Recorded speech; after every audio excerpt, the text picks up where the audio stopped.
E aí pessoal, tudo bem com vocês? Eu sou Henrique Moreira, bem-vindo ao canal do Estrangeiro. Hoje eu vou falar sobre retificações, pequenos detalhes, tá?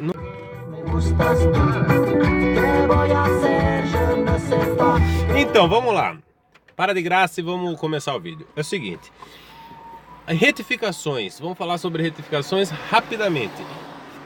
De sólido, normalmente, né?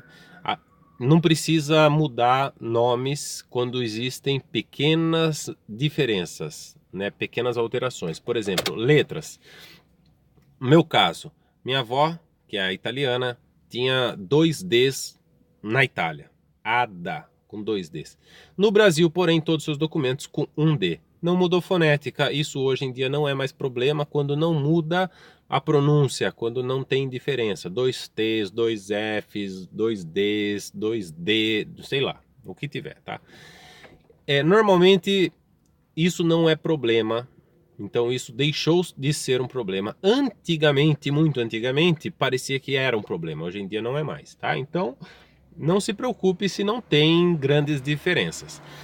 Agora se tem, aí você vai ter um pouquinho de dorzinha de cabeça, digamos assim, né? Dependendo de onde que foi a alteração. Se foi no Brasil, então você pode resolver pelos cartórios mesmo, e às vezes você nem vai ter muito gasto, porque se foi erro de cartório, o cartório tem que assumir a culpa e arrumar, tá? Pode ser que pague uma taxa ou outra, dependendo da genealogia ou quão longe é, tá? Do contrário, você precisa de um advogado, às vezes, para fazer de forma judicial.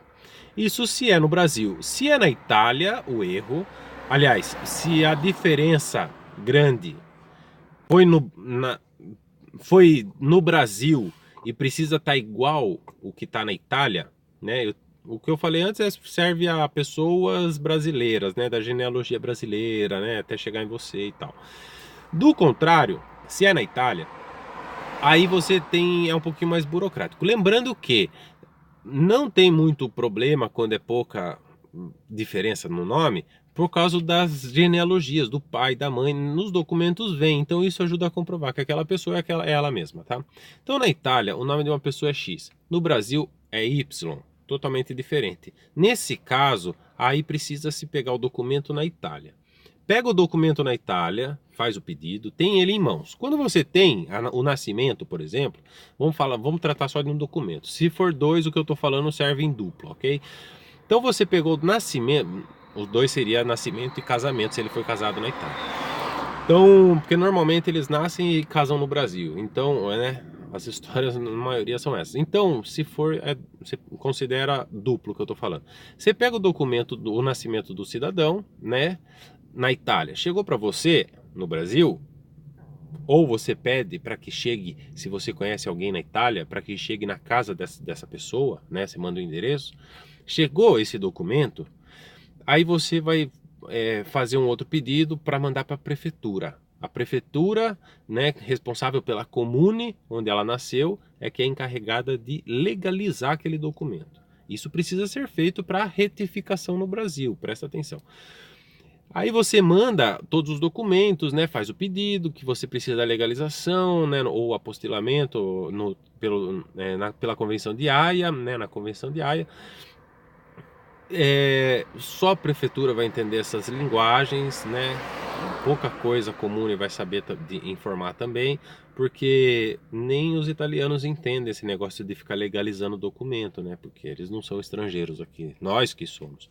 Então, tem que ligar na prefeitura direto e falar que quer legalizar documento e ver os passos que tem que fazer, tá? Depois eu faço um outro vídeo explicando como é que se faz o apostilamento. Mas eu tenho que estar com o documento físico, tá? O outro caso é a PEC, que recentemente fizemos um pedido e estamos esperando resposta com a PEC, que seria a aposta certificada eletrônica, que vem pelo e-mail, aquele documento você imprime e ele vale para todo lugar. Mas isso é um outro caso à parte, que não temos certeza se vai funcionar com a impressão desse documento, ou seja, não mandaram o documento, mandaram via e-mail. Então nós imprimimos e vamos tentar legalizar dessa forma. Não sabemos ainda, não tenho certeza se vai dar certo. Muito provavelmente dê, porque Na Itália não é como no Brasil, que os documentos são folha especial, né? Tudo trabalhado. Aqui, meu, é folha simples, sulfite, carimbo e tá resolvido, vale em todo lugar. Simples assim. Aí, com o documento legalizado, apostilado na Convenção de Haia, aí você vai usar esses documentos no Brasil. No Brasil, eles vão entender o documento, porque o Brasil também está dentro dessa convenção, tá?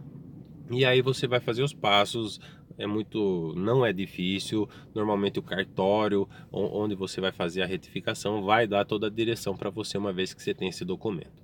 Ok? Tem as taxas, isso você vai ver, varia um pouco de cartório, varia, às vezes tem que ser forma judicial ou não. É isso. Tchau para vocês, aquele abraço. Qualquer dúvida, pergunta, põe aí nos comentários e bola para frente.